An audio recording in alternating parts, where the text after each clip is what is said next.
So, ayan guys ang ating ingredients. Onion, garlic, at itong chicken na hinimay-himay, carrots, beans, salt and pepper, tapos shemen, oil, and toyo. So, simulan na natin guys ang pagluluto ng ating sutanghon. At saka ito pala, itong sutanghon. So, ayan guys, simulan na natin magluto ng sutanghon. So, syempre, unahin muna natin itong ating oil. And then, lagay natin itong ating sibuyas. Gisa natin siya guys. Bawang. Tapos, igisa natin itong mga ingredients. Carrots. At saka itong, ang tawag dito? Sweet. So, haluin natin ito guys. Ang ating mga ingredients. Haluin natin itong ating mga ingredients. And then, ilagay din natin yung ating hinimay na karning manok. So, ayan. Ito na yung manok guys. So, ayan, hinimay ko na lang siya.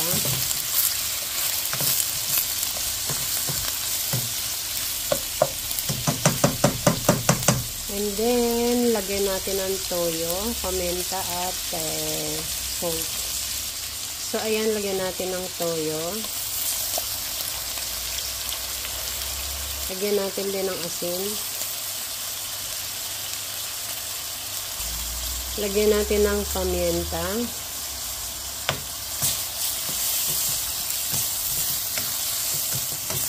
And then, haluin natin guys.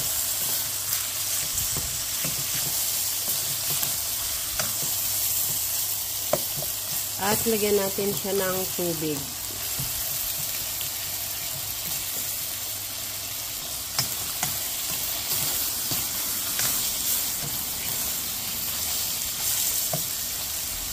So, lagyan na natin guys ng tubig.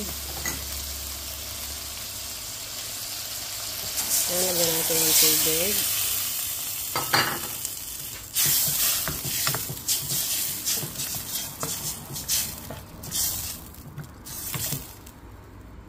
At ilagay na natin yung ating sotanghon. At ilagay na natin itong ating sotanghon guys. So, ayan, lagay na natin itong ating sotanghon. So, ayan guys, hintayin lang natin kumulo at ready na itong ating sotanghon.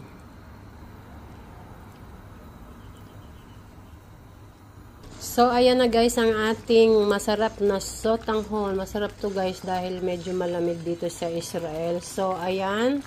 Let's eat. Thank you for watching. Please don't forget to like, comment, share, and follow. See you on my next vlog. Thank you everyone. God bless. Yummy.